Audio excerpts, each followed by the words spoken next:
tardes. Yo hablo desde aquí porque no sé hablar sentado. No sé si voy a poder hablar solo 40 minutos porque yo tenía aquí preparado bastante más, pero me cortaré cuando llegue la hora. Bueno, hay muchas perspectivas posibles para abordar la historia de la psicología latinoamericana, el aporte que la psicología como ciencia y como praxis ha hecho a los pueblos de América Latina. Una de las más usuales es la de examinar la evolución de las escuelas de psicología, la utilización de diversas teorías y modelos, así como las publicaciones aparecidas. Bueno, yo voy a intentar reflexionar sobre la historia de la psicología en América Latina de una forma distinta, tratando de situarme en el mirador de quienes se encuentran a la vera de los caminos de América Latina, esperando la visita del aporte científico y profesional de la psicología y de los psicólogos. Con ello intentaré hacer un bosquejo desde lo que, desde mi particular perspectiva en medio de las luchas del pueblo salvadoreño, yo percibo como retos y horizontes de la psicología latinoamericana. Desde una perspectiva histórica, el desarrollo de la psicología contemporánea ha estado intrínsecamente vinculado al desarrollo de las sociedades occidentales. No se trata solo de que las principales elaboraciones de lo que hoy constituye el cuerpo central de la psicología hayan sido realizadas en los centros intelectuales de Europa y de Estados Unidos. Se trata de que esa elaboración ha constituido una respuesta más o menos intencional a los problemas humanos que surgían con el desarrollo económico y social de esos países. En la medida en que sus poblaciones lograban la satisfacción mayoritaria de las necesidades vitales más básicas, volvían su vista hacia necesidades menos básicas y hacia nuevas exigencias. Ya no se trataba de responder a la necesidad de alimento y de casa, sino de seguridad y de estima. Ya no se pretendía únicamente lograr la salud corporal, sino también el bienestar anímico. Ya no bastaba con ofrecer un salario suficiente, sino que había que propiciar formas laborales que permitieran la realización individual de las personas. En los términos clásicos maslowianos, se pasaba de centrar los esfuerzos en las necesidades de déficit a atender las necesidades de crecimiento. Y es aquí donde entraba en juego la psicología, que se constituía de esta manera en una ciencia al servicio de las necesidades que surgieran en los niveles superiores de desarrollo de los grupos humanos. En principio, pues, la psicología contemporánea surge como respuesta a la exigencia creciente de las sociedades occidentales de lograr grados de desarrollo y satisfacción personales superiores a la simple supervivencia, lo que constituye un objetivo muy noble. Sin embargo, esta misma génesis arrastra dos serios problemas. Por un lado, la psicología es llamada con frecuencia a responder a necesidades superiores, reales en sí en cuanto que se dan, pero falsas en cuanto que su satisfacción no contribuye a la humanización de las personas, sino a su creciente enajenación. Por otro lado, la psicología queda marginada como ciencia y como profesión de amplios grupos humanos que no logran superar el umbral del desarrollo ni satisfacer suficientemente las necesidades básicas de supervivencia. Ambas consecuencias remiten a la misma circunstancia, y es el hecho de que las sociedades no son unitarias ni homogéneas, y por tanto el desarrollo no se reparte equilibradamente entre todos los sectores que las componen. Se da así la continua paradoja de que mientras algunas sociedades demandan de la psicología el que responda a los problemas de su saciedad, otras se debaten mayoritariamente con problemas de insuficiencia generalizada y poco o nada esperan de la psicología. Y al interior de cada país, mientras determinados sectores se encuentran en planos de satisfacción muy elevados y hacen un uso intensivo de los servicios psicológicos, otros sectores de la misma sociedad no consiguen superar la barrera de la pobreza y no reciben de la psicología más que exhortaciones moralizantes en clave de poder. En nuestros países latinoamericanos esta última paradoja se vuelve extrema, pues los sectores que alcanzan el desarrollo son en conjunto minoritarios, mientras que las mayorías populares se debaten en la miseria y la brecha entre unos y otros se ahonda cada vez más. La consecuencia lamentable de esta situación es que, con notables excepciones, la psicología y los psicólogos latinoamericanos nos limitamos a servir a las minorías pudientes, llámense burguesía o sectores medios, mientras ni podemos, ni las más de las veces siquiera sabemos cómo enfrentar desde la psicología los problemas de las mayorías populares. Según datos recopilados por la UNICEF, un elevado porcentaje de latinoamericanos se encuentra en un estado de pobreza, definido como la situación en la que no pueden satisfacer suficientemente las necesidades más básicas y esenciales, tanto materiales como ambientales, culturales y sociales.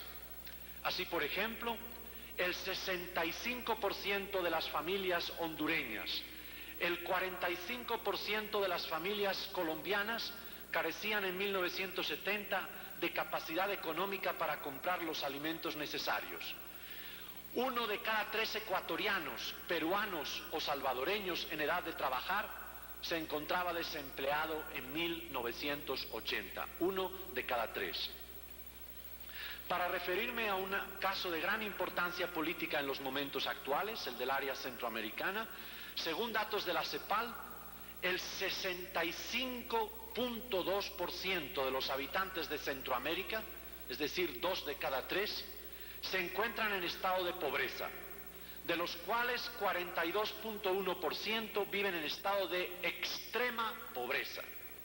En otras palabras, 2 de cada 3 centroamericanos son pobres y a 2 de cada 5 ni siquiera les alcanza para lograr el alimento cotidiano. Yo suelo contar que en mi país una buena proporción de salvadoreños no hacen más que un tiempo de comida al día, y ese tiempo de comida son sencillamente un poco de tortillas con sal. Si es cierto entonces que la psicología está configurada para atender los problemas y exigencias de los sectores sociales que han alcanzado ya un nivel de desarrollo que les permite satisfacer suficientemente sus necesidades materiales básicas, quiere decir que la psicología no atiende los problemas de las grandes mayorías populares latinoamericanas y que, valga la paradoja, está marginada de los sufrimientos y anhelos de los marginados. Creo que sería un grave error interpretar este problema desde una perspectiva voluntarista, como si solo dependiera de las opciones individuales el atender o no las necesidades de las mayorías populares, o como si la cuestión se pudiera remitir a la psicología aplicada. El problema, en mi opinión, va más a fondo, porque no se trata únicamente de ver cómo hacer la psicología socialmente más relevante o de cómo lograr que sus servicios lleguen a los sectores marginados, sin descartar que este es un punto importante, pero un punto de partida. De lo que se trata es de si podemos, con nuestro bagaje y con nuestra capacidad actuales, como psicólogos, llegar a esos sectores sociales. Si podemos comprender sus problemas, si podemos hacer algún aporte significativo a su resolución. El replanteamiento del papel social de la psicología en América Latina entraña por consiguiente la respuesta a 3 preguntas: una epistemológica, otra conceptual y otra práctica. La pregunta epistemológica cuestiona los criterios de verdad normalmente utilizados para validar nuestro conocimiento. La especificidad del objeto de las ciencias sociales proviene fundamentalmente de la esencial historicidad del ser humano.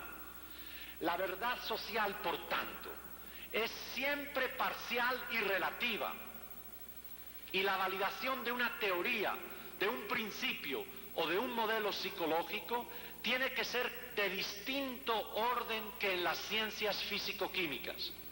En este sentido, no se niega en principio validez a todas aquellas teorías psicológicas que provienen de circunstancias muy distintas a las nuestras y que plagan nuestros libros de texto.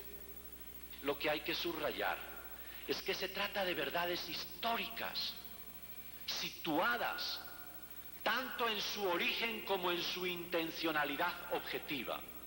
El hecho mismo de las modas teóricas, que con frecuencia no representan ningún progreso científico, confirman la relatividad y hasta la arbitrariedad, o por lo menos la convencionalidad, de los conocimientos psicológicos dominantes.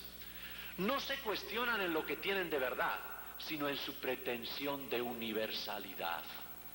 ¿Qué puede significar, por ejemplo, afirmar que el modelo de la equidad de Stacey Adams es el más adecuado para explicar el comportamiento prosocial de las personas?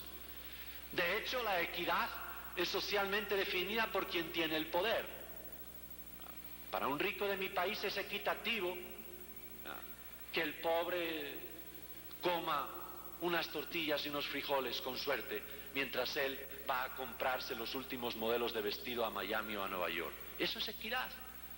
Y prívele usted para dar de comer mejor al campesino, prívele usted de su viaje cada 2 meses a Miami, y verá cómo levanta la voz y dice: injusticia, están violando mis derechos humanos. ¿Quién define entonces lo que es equidad?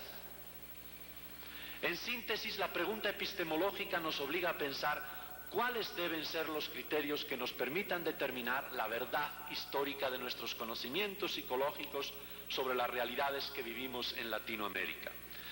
La pregunta conceptual nos obliga a revisar si la especificidad histórica del hombre latinoamericano es adecuadamente captada por las conceptualizaciones disponibles.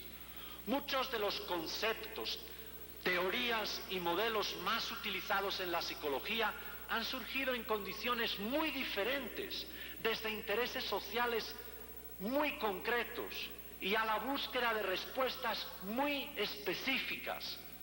Y sin embargo nosotros los aceptamos como si se trataran de lentes universales, asépticos, que nos permitirían leer cualquier realidad.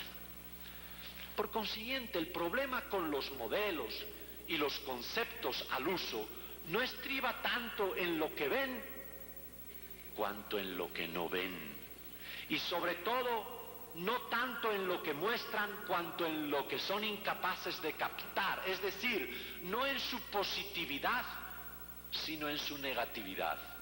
La pregunta conceptual, por lo tanto, debe llevarnos a examinar los problemas específicos de nuestros pueblos, sin las orejeras de marcos teóricos a priorísticos que filtran sesgadamente la realidad y limitan interesadamente nuestra capacidad de comprensión. Indudablemente que si usted no mira la realidad más que a través de esos lentes, va a ver lo que esos lentes le pueden mostrar, y nada más.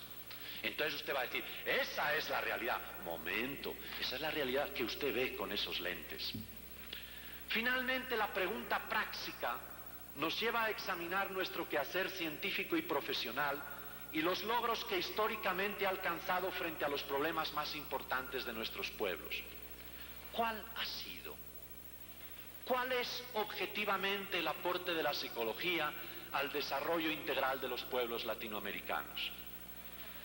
Personalmente pienso que, salvadas algunas excepciones muy honrosas, y las hay, la psicología y los psicólogos latinoamericanos hemos permanecido al margen de los grandes movimientos e inquietudes de nuestros pueblos. Y lo grave es que la marginalidad de la praxis no puede atribuirse a un conformismo gremial de los psicólogos o a una insensibilidad frente a los sufrimientos de las mayorías, sino más probablemente a una impotencia intrínseca al propio quehacer psicológico. Frente a este cuestionamiento, ¿cuáles son los retos que como psicólogos latinoamericanos se nos plantean en los momentos actuales? Ante todo, es importante subrayar que hablar de retos no es cuestión puramente objetiva. Yo no pretendo ser aquí puramente objetivo. Todo reto constituye la percepción de un particular problema y la vivencia de que ese problema reclama de alguna manera la intervención de uno mismo y representa una prueba para su capacidad. En este sentido, hay una alta dosis de subjetividad en la definición de un reto. Lo que cada cual perciba como reto en su existencia va a depender de su ubicación en el entramado social, de sus conocimientos y habilidades y ciertamente de sus opciones axiológicas. Rubén Ardila considera que la psicología latinoamericana del futuro tendrá 6 características. Primera, un mayor énfasis en la ciencia. Segunda, una mayor preocupación por la relevancia social. Tercera, la utilización de modelos matemáticos. Cuarta, el enfrentamiento de problemas complejos. Quinta, una mayor profesionalización. Y sexta, la integración de los conocimientos en un cuerpo unitario con la consiguiente desaparición de las escuelas. Bueno, no está del todo claro si Ardila cree que estas características representan una evolución probable o más bien es el horizonte que él desea de la psicología latinoamericana. Probablemente se trata de las dos cosas. Lo que sí me parece claro es que esas características no tienen la misma importancia ni el mismo poder definitorio respecto a lo que será la psicología. En lo personal considero que las dos primeras características son las más fundamentales, pero que constituyen más un reto que una proyección de lo que hoy hacemos y por tanto requieren una mayor reflexión. Sin embargo, en buena lógica realista, invertiré el orden de su presentación para mirar primero a los problemas importantes de nuestras sociedades y solo después a la ciencia que pretende versar sobre esos problemas. Según Ardila, y cito textualmente, la psicología saldrá de su torre de marfil y se sumergirá en las conflictivas realidades que nos han rodeado todo el tiempo sin que nosotros nos hayamos atrevido a estudiarlas. La relevancia social presupone, añade Ardila, que la psicología tiene mucho que contribuir en importantes y difíciles problemas de nuestros pueblos y que no ha brindado aún todas sus posibilidades. Fin de la cita. La falta de relevancia social, es decir, su escaso o ningún aporte significativo a la resolución de los principales problemas sociales, ha sido una de las críticas clásicas que se ha hecho a la psicología, sobre todo a la psicología social. Por supuesto, siempre ha habido también quien respondiera a esta crítica con argumentos que van desde el valor del conocimiento por sí mismo, así como la independencia de las ciencias respecto a sus aplicaciones prácticas, hasta la enumeración concreta de los aportes realizados en diversas circunstancias y ante distintos problemas. Personalmente, creo que la crítica sobre la falta de relevancia social de la psicología es ambigua, porque hay que reconocer que la psicología ha tenido y sigue teniendo un tremendo influjo en nuestra cultura contemporánea, sin exceptuar la cultura de los pueblos latinoamericanos. Basta con mirar a los procesos educativos en la familia y en la escuela y compararlos con las formas educativas que se empleaban en periodos anteriores para comprobar el tremendo impacto que los conocimientos de la psicología han tenido en ese área de crucial importancia para el orden social y para el desarrollo de las personas. Por supuesto, no todos estos cambios pueden atribuirse sin más a la psicología, pero sería erróneo pensar que se hubieran podido producir sin ella. Y lo que se dice de la educación puede afirmarse también de otros ámbitos sociales, las relaciones interpersonales, el estilo de vida, los mismos valores que establecen los ideales sociales y que se reflejan con claridad en el lenguaje con que las personas expresan sus aspiraciones más profundas: autodesarrollo, autorrealización, plenitud personal, etc. Con razón, se ha podido calificar la cultura contemporánea, al menos la cultura dominante que nos viene de Estados Unidos, como la cultura del narcisismo. ¿Dónde está, por tanto, la pretendida falta de relevancia social? O bien, ¿dónde está la ambigüedad con que yo he calificado esta crítica a la psicología? Sencillamente, en el hecho de que aun cuando la psicología sí haya influido en la cultura y estilo de vida de nuestras sociedades, ese influjo ha respondido a los intereses y demandas de los grupos dominantes y no de las mayorías populares. En ocasiones, como en el caso de la educación, esto ha podido beneficiar a toda la población, pero en otras ocasiones el beneficio ha sido parcial e incluso ha contribuido a los desequilibrios sociales. Así, La psicología ha estado más presta a responder a las exigencias de discriminación clasista que a las necesidades de cooperación, a buscar la eficiencia productiva del trabajador que las relaciones laborales, en la justicia en las relaciones laborales, a estimular el consumo suntuario y no la sobriedad solidaria entre todos los sectores sociales. Históricamente, son muy pocos los casos, como en el conocido de Wilhelm Reich, en que la psicología opta por poner sus recursos al servicio de los intereses de las clases trabajadoras, del campesinado o de los sectores marginales, y ello desde la propia especificidad de la psicología y no desde el quehacer del psicólogo como ciudadano o como sujeto político. En la situación de los países latinoamericanos, ese influjo de la psicología desde los intereses de los grupos dominantes ha conducido a un servicio social muy parcial y parcializado. La atención clínica rara vez ha desbordado las demandas de los sectores pudientes. La orientación escolar solo excepcionalmente ha mirado al proceso formativo desde las necesidades de las mayorías. La consejería familiar o personal casi nunca ha puesto en cuestión las exigencias del sistema social establecido. Y hasta la psicología comunitaria se ha contentado las más de las veces con estimular alguna forma de asistencialismo hacia los grupos sociales considerados como víctimas de un destino fatal. Que no siempre ni todo ha sido así, que ha habido excepciones y realizaciones notorias, ya lo hemos afirmado antes, y es preciso insistir en ello.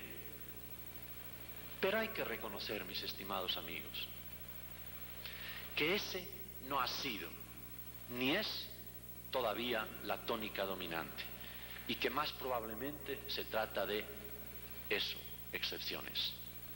En este sentido, el juicio muy poco sospechoso, ciertamente, y bien documentado de Rubén Ardila, corrobora lo que he dicho. El reto a la psicología latinoamericana no es entonces el volverse socialmente relevante.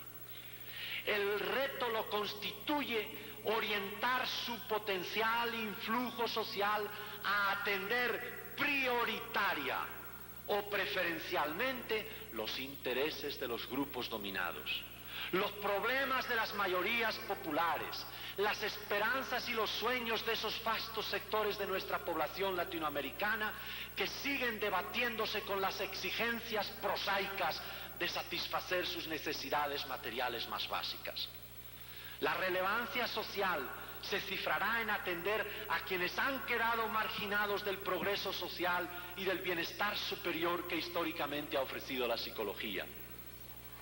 ¿Cuáles son esos problemas a los que la psicología debe prestar atención preferencial? Obviamente eso depende de cada país e incluso de cada región. En Centroamérica los científicos sociales pensábamos hace años que se cometía un grave error cuando se identificaba América Latina con Argentina, Brasil, Chile y México. Ahora que el problema centroamericano ocupa la atención preferencial de muchos analistas, nada ganaríamos con que se viera a todos los países latinoamericanos como una generalización de Centroamérica. Cada país tiene sus peculiaridades, sus recursos, su historia, sus problemas. Pero con todo, no se puede ignorar lo que de común hay entre los pueblos latinoamericanos. Latinoamérica es bajo muchos aspectos algo más que un nombre.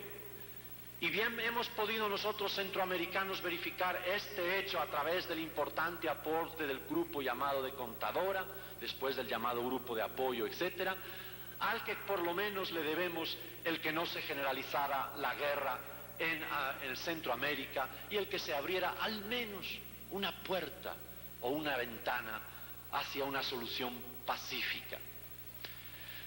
La comunalidad latinoamericana se asienta en raíces étnicas, sociales y culturales muy profundas, pero constituye sobre todo un horizonte y quizá mejor dicho una tarea histórica para los pueblos de nuestros países.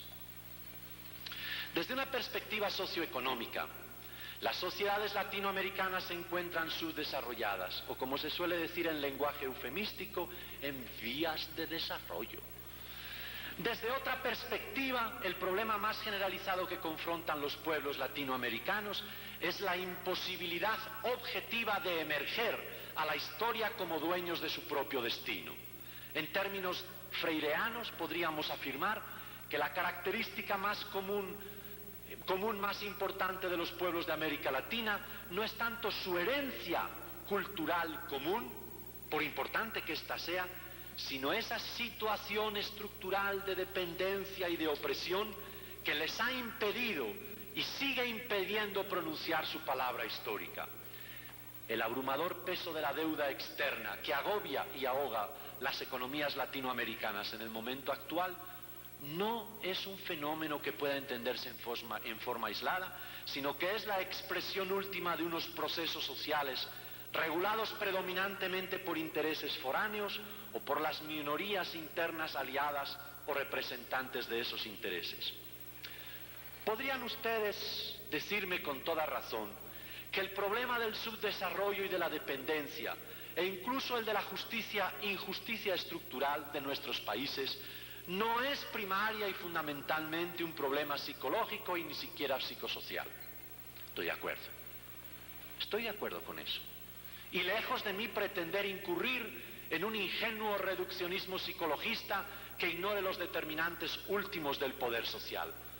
Sin embargo, me atrevo a afirmar que se trata de problemas que también conciernen o deben concernir a la psicología, tanto a la académica como a la profesional. Permítanme ponerles dos ejemplos que expresan con claridad lo que yo pretendo afirmar. Es posible que algunos de nuestros países, objetivamente hablando, es decir, en términos de recursos materiales y humanos, sean ricos o por lo menos no sean pobres, aunque hay otros como El Salvador, cuya pobreza material es innegable. Nosotros somos un país muy pobre. Pero sean cuales sean sus recursos potenciales, parece un hecho que en el momento actual la riqueza disponible, incluso aunque estuviera adecuadamente distribuida, apenas alcanzaría para cubrir las necesidades básicas de toda la población. Ahora bien, aquí entra ya un problema que no es de orden puramente económico, sino que es de orden psicosocial. En la medida en que las personas se pongan como ideal un estilo de vida consumista, en la medida en que la sociedad estimule a través de diversas instituciones formativas y de comunicación niveles de vida más o menos suntuarios, el pastel disponible, socialmente hablando, va a quedar distribuido inequitativamente en favor de las minorías que tienen poder, en detrimento de las minorías que no tienen ningún poder. Teorías, por ejemplo, como la de la motivación de logro, constituyen, en mi opinión, un peligroso sofisma positivista. ¿Por qué no se esfuerza la psicología por propiciar una educación hacia un estilo de vida sobrio, coherente con las posibilidades objetivas de nuestros países y, sobre todo, coherentes con el bien común, en lugar de afirmar directa e indirectamente formas de autorrealización cuyos costos van a cargar sobre las espaldas cada vez más subdesarrolladas de las mayorías populares? Este es un problema psicológico. ¿Qué hacemos nosotros como psicólogos para estimular una educación, unos procesos de socialización hacia estilos de vida más sobrios, más austeros, más consecuentes con la realidad de pobreza en que vivimos? Un segundo ejemplo se refiere a la situación de desempleo que viven nuestros países latinoamericanos y que afecta sobre todo a esa amplia parte de la población que constituyen los sectores marginales. En El Salvador, la tasa de desempleo alcanza actualmente a no menos del 35% de la población llamada, ¡qué ironía!, económicamente activa, a la que debe agregarse por lo menos otro 25% que se encuentra en eso que se llama subempleo. Las estadísticas siempre tan educadas, tan elegantes, subempleo, ¿verdad? Y que constituye una forma más o menos larvada de desempleo. Es decir, que por lo menos 6 de cada 10 salvadoreños en edad de trabajar no cuentan con una ocupación remunerada en los momentos actuales. Yo no conozco las cifras concretas de México y estoy seguro que serán muy inferiores a las de mi país. pero quizá no por ellos menos preocupantes. El continuo flujo migratorio a Estados Unidos no solo responde al deseo de lograr un futuro mejor, sino también al de lograr un medio laboral de supervivencia. A la luz de este gravísimo problema del desempleo, ¿no creen ustedes, mis estimados amigos, que la psicología debería dedicar más atención a eso que se ha dado en llamar tecnologías adecuadas?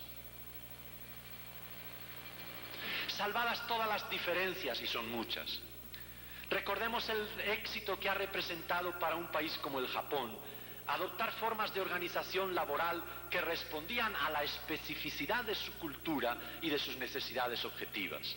En nuestro caso, esta especificidad consistiría en propiciar procesos productivos organizados en formas menos intensivas de capital y más intensivas en mano de obra. Y por lo tanto no tratar de ahorrar manos de obra. Ay, mire, yo soy un psicólogo industrial fenomenal. Donde antes necesitaban 10 trabajadores, hoy lo pueden hacer 4. ¡Qué desastre! ¡Qué desastre! Ha quitado usted el trabajo a 6 de sus conciudadanos. Técnicamente, eso sí, muy técnicamente, lo ha hecho con los mejores test. Lamentablemente la psicología dedica mucho tiempo y esfuerzo a acoplar al hombre a la máquina, a adaptar al trabajador a las técnicas más modernas, pero muy poco, si es que alguno, en buscar tecnologías que respondan a las necesidades, no de los individuos en particular, sino de las comunidades. En síntesis, la relevancia social que debe pretender la psicología latinoamericana no puede ser aséptica o indiferenciada. Tiene que ser una relevancia social directamente orientada a responder a las necesidades de aquellos que han quedado marginados del desarrollo, que en nuestros países son las mayorías. Lo cual nos lleva a la segunda característica o reto enfrentado por las psicologías latinoamericana, el hacer un mayor énfasis en la ciencia. Bueno, yo veo que el tiempo pasa. Yo creo que a estas alturas la psicología ya ha superado su complejo de inferioridad científica frente a las ciencias naturales, lo que le abre un espacio en el que pueda definir con más realismo su propia identidad. Ciertamente la psicología no puede sin más asumir los métodos de la física o de la química, aunque no sea más que porque ello supone un cambio esencial de su objeto, necesariamente cosificado. Queremos ser física, cosificamos, volvemos cosa al objeto. Sorprende por eso que todavía haya quienes hacen bandera de que la psicología asuma unos presupuestos sobre lo que es científico, que ni siquiera ya las propias ciencias naturales aceptan. Ya las desecharon, como lo mostró hace muchos años Oppenheimer en un famoso artículo. Sin embargo, no podemos ignorar los problemas que plantea la especificidad científica de la psicología si es que pretende en verdad ser ciencia. Dos de esos problemas, quizá los más críticos, son el de su objetividad y el de su universalidad. Si la psicología asume un compromiso con las mayorías populares latinoamericanas, ¿no se estará cerrando con ello a la necesaria objetividad que requiere el conocimiento científico? Hacer una opción social no entra en contradicción con las exigencias de la verdad, que está más allá de todo partidismo. Esta aparente aporía ha ahogado muchas generosidades e idealismos y en el fondo ha cumplido una triste tarea policial sobre la comunidad de científicos sociales. En mi opinión, el conflicto entre ciencia y compromiso se basa en un planteamiento falso. Porque la objetividad en ciencias sociales, es decir, la fidelidad hacia lo que la realidad es en sí misma, no se logra tanto pretendiendo distanciarse de ella y reduciéndole a su carácter de cosa mensurable, cuanto clarificando la inevitable imbricación del científico como persona y como miembro de una clase social con esa realidad que es también humana y social. Si somos parte involucrada en aquello mismo que estamos estudiando, ¿cómo nos vamos a separar de nuestro objeto si nosotros mismos somos parte de ese objeto? Sabemos muy bien que como psicólogos es inevitable sentirnos involucrados en los mismos fenómenos que estudiamos o analizamos, puesto que también se producen en nosotros. Y si esto es verdad cuando se trata de procesos como la memoria, el conocimiento, la emoción, mucho más lo será cuando se trate de los factores que determinan la vida familiar, el trabajo cotidiano, la definición de nuestro futuro político. El fenómeno de la contratransferencia que Freud descubrió en el proceso analítico no es exclusivo de la psicoterapia. Más aún, éticamente hablando, no podemos dejar de tomar postura, no podemos dejar de definirnos frente a muchos de esos fenómenos. La parcialidad, sin embargo, que siempre supone una toma de postura, no tiene por qué eliminar la objetividad. Resulta absurdo y aun aberrante pedir imparcialidad a quienes estudian la drogadicción, el abuso infantil o la tortura. Mire, yo soy imparcial frente a la tortura. Mire, yo sé que están abusando de niños, que están prostituyendo a niños de 9 años y los están convirtiendo en prostitutos o prostitutas infantiles. Pero yo, como soy un científico, no tomo partido frente a eso. Lo que sí puede y debe exigirse es que se analicen esos fenómenos con todo rigor y con apertura total a los datos de la realidad. Es decir, objetividad no es lo mismo que imparcialidad.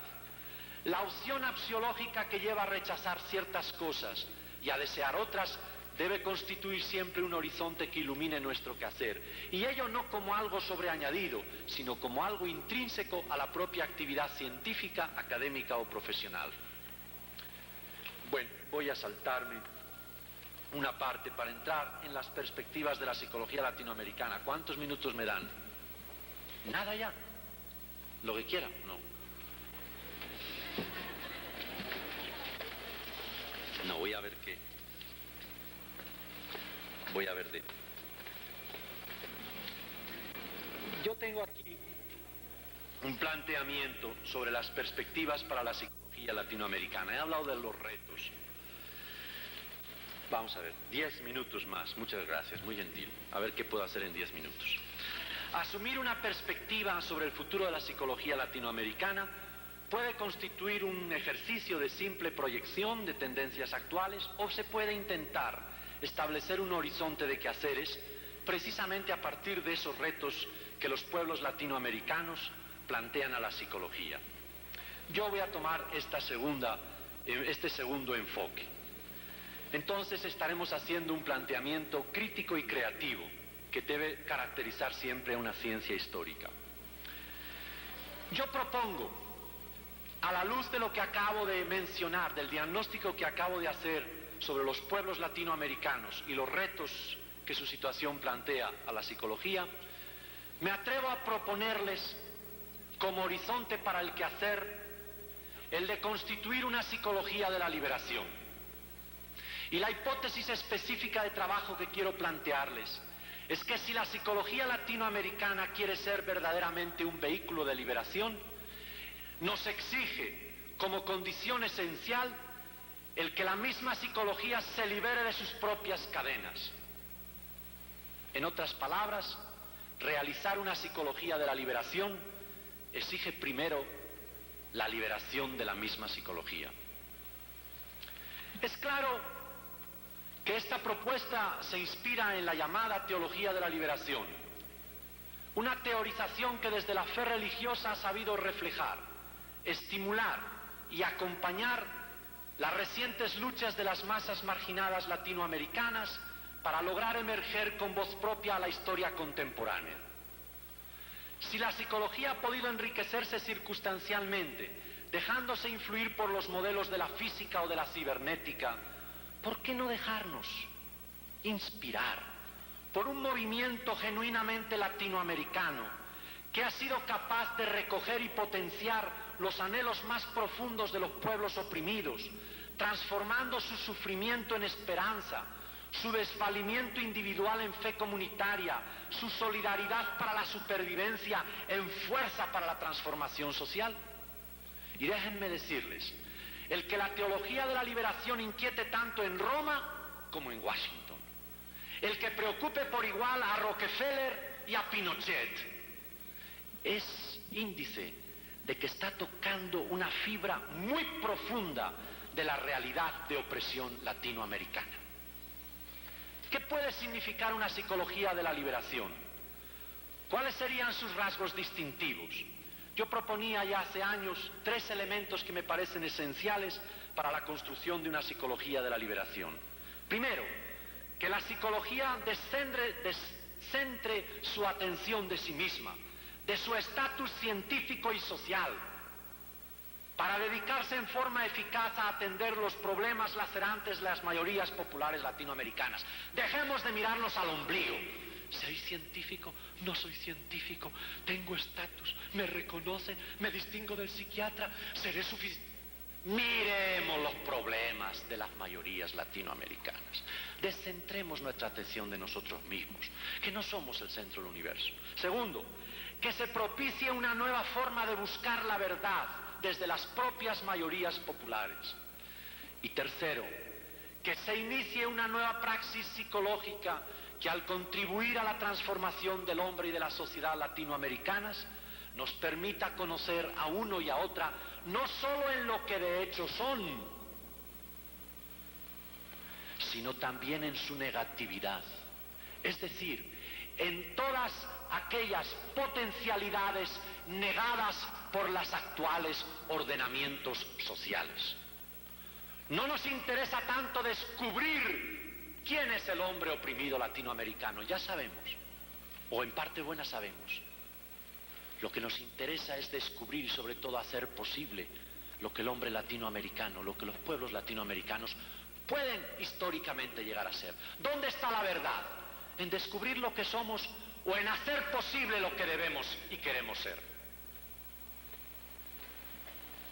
Acuérdense de aquel dicho, ¿verdad? De que el criterio de verdad no está tanto en filosofar ya sobre lo que las cosas son, sino en ver cómo hacer que sean distintas.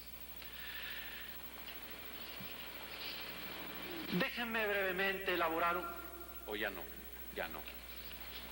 el concepto psicosocial de liberación. Yo creo que debe tener 4 características esenciales la experiencia de la liberación. Uno, que sea un proceso histórico. Segundo, que sea un proceso que es un proceso conflictivo, que entraña un momento de ruptura social. Tercero, es un proceso de naturaleza grupal o colectiva. Y cuarto, es un proceso en el cual no solo se conquista una tierra, sino sobre todo se conquista una identidad social. En psicología contamos con una vasta tradición no suficientemente aprovechada acerca de los procesos humanos de liberación. El gesto simbólico de Pinel, allá por 1792, al liberar de las cadenas a algunos de los pacientes mentales que se encontraban en el Instituto de la Bicêtre de París, bien podría servir como un paradigma de la tarea que desde entonces se ha trazado la psicología. Lograr que el ser humano rompa todas aquellas cadenas que impiden u obstaculizan su vida personal y social. En un primer momento, la liberación más atendida por la psicología ha sido aquella que constituía el objeto del quehacer clínico. Se trataba, y se sigue tratando, de que el ser humano adquiera control sobre su propia existencia personal, que ningún trastorno orgánico o funcional le prive de su capacidad para orientar conscientemente su vida hacia aquellos fines que pretende realizar. Desde un principio, aquellos que sufrían trastornos psíquicos fueron catalogados como enajenados, alienados, es decir, en poder de fuerzas ajenas, extrañas, y dicho en forma más sencilla, como esclavos. No es del caso examinar si siempre se entendió adecuadamente esta esclavitud, su etiología y funcionamiento. Lo que me interesa subrayar por el momento es el reconocer que todo trastorno suponía alguna modalidad de enajenación, de falta de poder sobre sí mismo, de esclavitud. La tarea del psicólogo o del psiquiatra era liberar, posibilitar que el individuo rompiera las cadenas que le impidían ser dueño en su propia casa. En un segundo momento, Freud puso de manifiesto que nuestra enajenación Nuestra falta de control no solo ocurría en el ámbito de los trastornos comportamentales, sino que con frecuencia nuestra vida cotidiana estaba salpicada de pequeñas enajenaciones, y que incluso nuestras aspiraciones más sublimes podían ser el producto de fuerzas inaceptables para nuestra conciencia en sentido tanto psíquico como moral. De esta forma, la liberación debía extenderse hasta los sótanos de nuestra personalidad, para rastrear allá dictaduras privadas, esclavitudes. Tercer momento, la psicología ha ido descubriendo nuevas formas de encadenamiento humano, ahora de carácter situacional, desde las limitaciones que una insuficiente o inadecuada alimentación durante el embarazo puede poner al desarrollo de la persona, hasta los obstáculos que un mal diseño urbano o arquitectónico representa para la realización de las rutinas del anciano, pasando por las múltiples esclavitudes de todo tipo que en cada circunstancia acechan al niño y al adolescente, al joven y al adulto. La psicología se ha visto impulsada así a definir de manera cada vez más precisa formas para eliminar todos los impedimentos a un adecuado desarrollo y para potenciar que cada ser humano logre la realización más plena de todas sus capacidades. Definir, por tanto, la historia de la psicología desde una perspectiva liberacionista no solo no traiciona lo mejor de la psicología, sino que probablemente la muestra en su dimensión más profunda. Y sin embargo, todo este esfuerzo liberador, toda esta historia de confrontación frente a las esclavitudes del ser humano, quedarían en gran medida desvirtuada si se mostrara que en esta tarea la psicología ha sido un simple instrumento de intereses sectoriales, que la psicología misma no ha sido dueña en su propia casa, sino que ha estado alienada a fuerzas clasistas. Esta es una de las acusaciones más graves que se ha hecho a la psicología, a la que se ha calificado de simple ideología de recambio para mantener la opresión social. Y ciertamente, la historia de la psicología latinoamericana no parece escapar a esta acusación, aun cuando ello no suponga un juicio sobre todas y cada una de las partes de esa historia, y menos aún de sus actores. Por eso, la psicología, si quiere ser fiel a lo mejor de su tradición, si quiere retomar el hilo de lo que de positivo tiene incluso en medio de su enajenación, debe someterse ella misma a un proceso de liberación. Debemos liberar a la psicología de aquellos lastres teóricos y técnicos que la marginan de los justos anhelos de las mayorías populares. Debemos liberarnos nosotros, psicólogos latinoamericanos, de todas aquellas trabas que nos impiden ponernos al servicio de nuestros pueblos oprimidos y ofrecer lo mejor de nuestra capacidad científica para la transformación de nuestras sociedades. Por supuesto, yo no tengo una fórmula mágica sobre cómo lograr esta liberación de la psicología y de los psicólogos, y en definitiva no me toca a mí definirlo, porque como bien lo apunta Falsborda, la única fórmula requerida es aquella que nos involucre en una praxis consciente con ese mismo pueblo que debe ser el objeto preferencial y el verdadero sujeto de nuestro quehacer. La comunidad de psicólogos latinoamericanos debe ponerse en marcha con todo lo que ello implica de ruptura, sin ingenuidades ni falsos redentorismos, ya que no somos nosotros los llamados a resolver los grandes problemas de nuestros pueblos. 9 años de guerra civil como los vividos en El Salvador no le dejan a uno lugar para idealismos trasnochados o infantiles. Pero la experiencia de esos mismos 9 años de guerra, luchados desde la trinchera de la psicología, me permiten afirmar con certeza que es necesario que el psicólogo no evada su responsabilidad histórica de contribuir con su saber a la resolución de esos graves problemas de las mayorías oprimidas de nuestros países.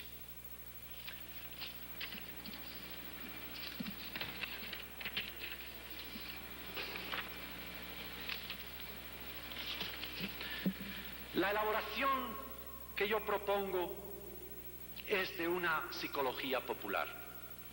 El término puede resultar disonante para algunos y hacerles temer que yo esté propugnando una nueva modalidad de personalidad básica o de carácter latinoamericano, nada de eso. De lo que se trata es de estudiar y cultivar sistemáticamente todos aquellos aspectos de la psicología de nuestros pueblos que hayan contribuido o puedan contribuir a su liberación histórica. Ante todo, la elaboración de una psicología popular supone un trabajo de recuperación de la memoria histórica de nuestros pueblos. Esto es algo en lo que han insistido científicos sociales como el guatemalteco Carlos Guzmán o el colombiano Orlando Falsborda. Según este último, recuperar la memoria histórica significa descubrir selectivamente, mediante la memoria colectiva, elementos del pasado que fueron eficaces para defender los intereses de las clases explotadas y que vuelven otra vez a ser útiles para los objetivos de lucha y de concientización. Se trata de recuperar no solo el orgullo de pertenecer a un pueblo y de contar con una cultura y una tradición, sino sobre todo de rescatar todos aquellos aspectos, costumbres, formas de organización y de trabajo, valores, normas, etcétera, que sirvieron ayer y servirán hoy para la liberación.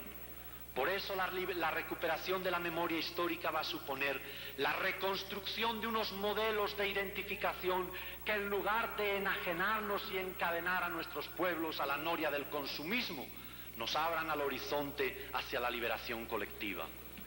En segundo lugar, una psicología popular requiere reconocer y potenciar todas aquellas virtudes propias de nuestros pueblos que les han permitido confrontar en circunstancias casi infrahumanas la difícil tarea de su supervivencia histórica.